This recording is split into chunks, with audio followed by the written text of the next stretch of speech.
Good morning. Secretary Clinton, on behalf of the faculty, students, staff, alumni, and many friends of John Jay College of Criminal Justice, and on behalf of Chancellor Matthew Goldstein and the trustees of the City University of New York, we welcome you to John Jay. More specifically, we welcome you to the atrium of our spectacular new building for the very first public event on our new campus. We are deeply honored that you have chosen our college to speak about terrorism and our responses to terrorism. And at John Jay, we feel a special connection to this topic. 10 years ago, when the planes hit the towers of the World Trade Center, 68 alumni of John Jay College, most of them members of the Fire Department of New York, lost their lives. No other university suffered a loss of this magnitude. Yesterday, we held a moving ceremony in this atrium, honoring the sacrifices of those alumni. We dedicated the sculpture that you see at the front of this room, a twisted piece of steel recovered from the North Tower of the World Trade Center, that will stand on a podium inscribed with the names of those 68 heroes. So by honoring us with your presence today, and by sharing your thoughts on how to combat the forces of terrorism, you are also paying tribute to their memories. There are so many connections that your exemplary life as a public servant connects to the John Jay mission of educating for justice. So early on, this is where I think I first came aware of Hillary Rodham. As a student speaker at your commencement, you emerged as a voice for our generation, and that example provides inspiration to our students today. At the helm of the Children's Defense Fund, you advocated on behalf of vulnerable children. As participant in the White House Conference on Youth Violence that you convened as First Lady, I recall the critical role that you played in supporting new ideas for addressing the epidemic of youth violence that swept our country 20 years ago. Your clarion call for women's rights, delivered so powerfully in China, still resonates on our campus. And finally, and most recently, during your tenure as senator representing our state, we saw your tenacity firsthand as you secured funding for the Christian Reagan-Hart Center for Emergency Response Studies here at John Jay College.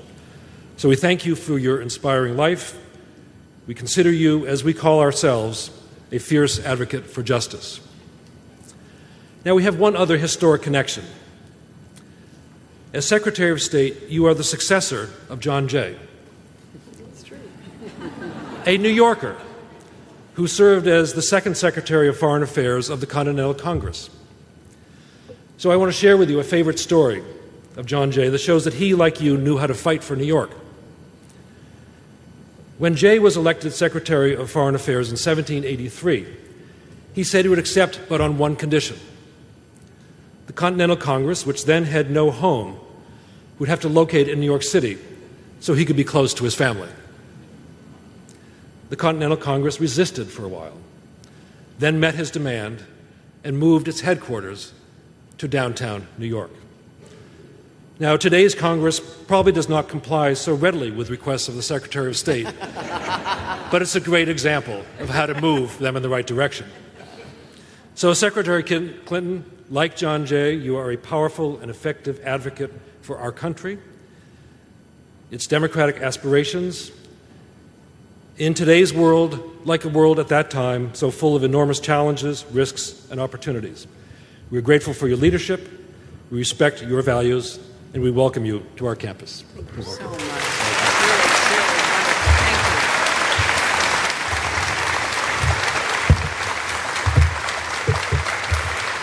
Thank you.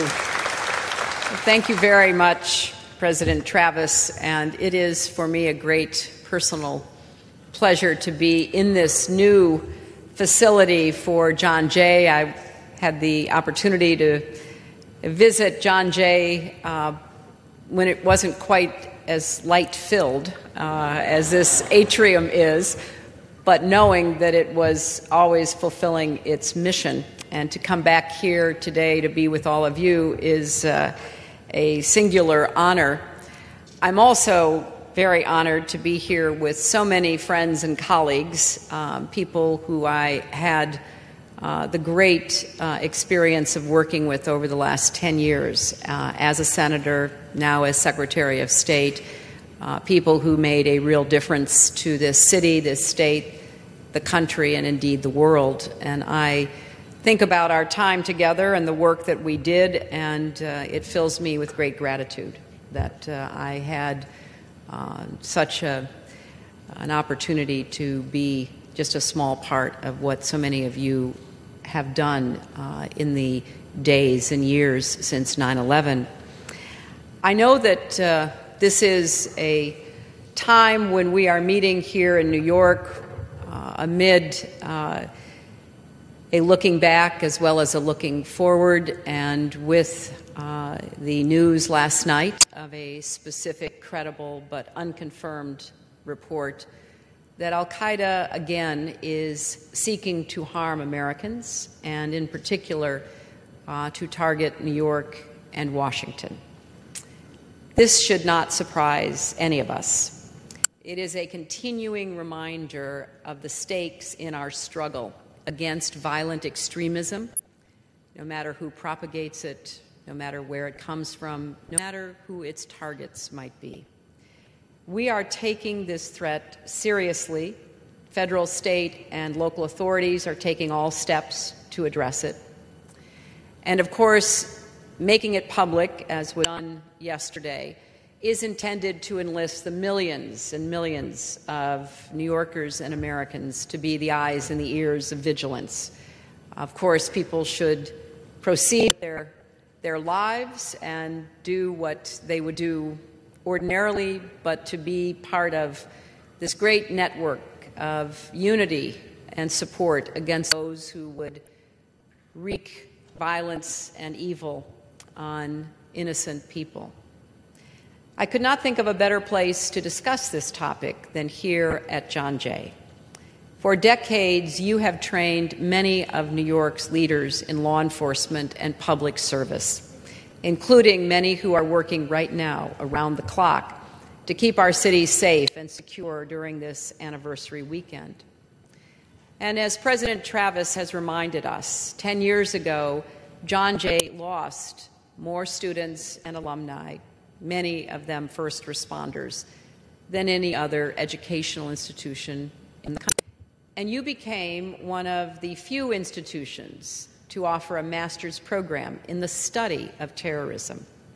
Because as John Jay has recognized, the way we understand the meaning of that terrible day, which brought out the best of humanity alongside the worst, will help determine how we meet the continuing challenge of terrorism, which remains an urgent question, not only for the United States, but indeed for the world.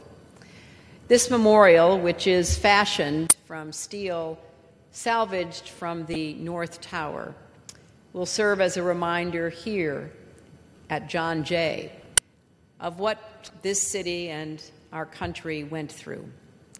Not only on 9/11, with the memories of the twisted girders and the shattered beams looming above the pile, not only the faces and images of firefighters and police officers and construction workers and volunteers who responded immediately and who stayed to dig through the rubble, but it will also remind us of the resilience of our city and our country, and the fortitude that we have shown in picking ourselves up, going on with our lives, and dealing with the serious questions we face. When I first visited Ground Zero on September 12th with Senator Schumer and Mayor Giuliani and Governor Pataki, the air was thick, and many of us wore masks that were meant to protect us, who were only there for a matter of hours, from what was in the air.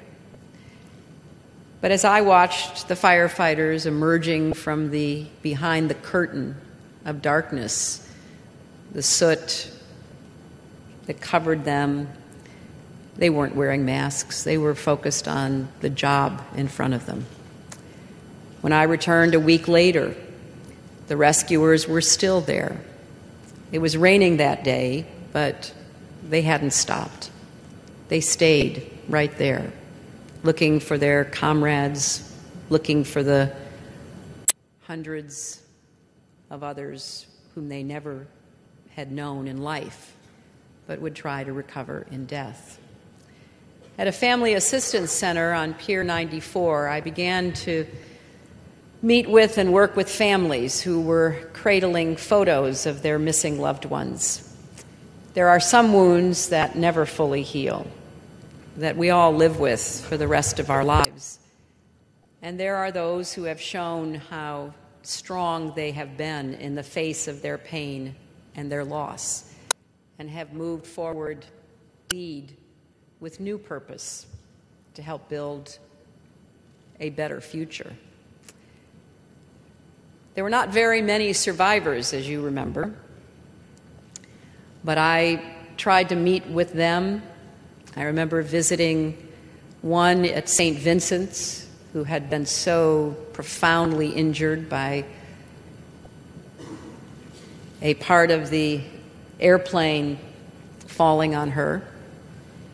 I remember going to the rehabilitation center up in Westchester where a number of the burn victims had been moved. I was very honored to work with these survivors, one of whom, Lauren Manning, has been very much front and center in my mind because of the book that she has just published, and her husband, Greg, who is with us.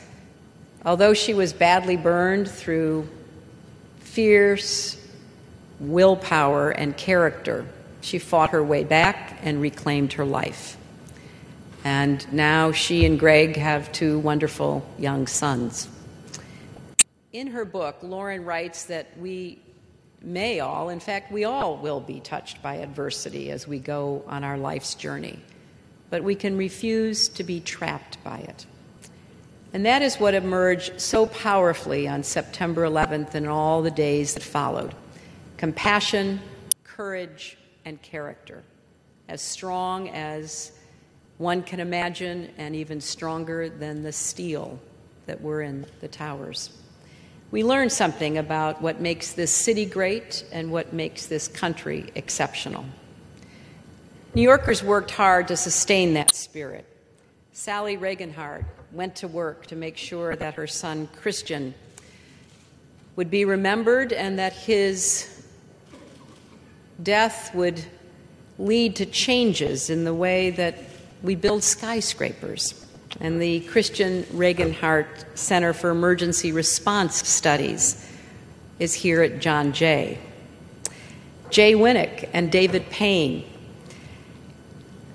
in memory of Jay's brother, began My Good Deed. And now hundreds of thousands of Americans and people around the world are trying to channel their remembrance into positive acts on behalf of others. Dr. David Prezant and Dr. Carrie Kelly from the fire department immediately understood what was necessary to track the health of our firefighters and began to compile the most extraordinary record of what happened to those who were there every day and the price that they paid, even though they would not take back a second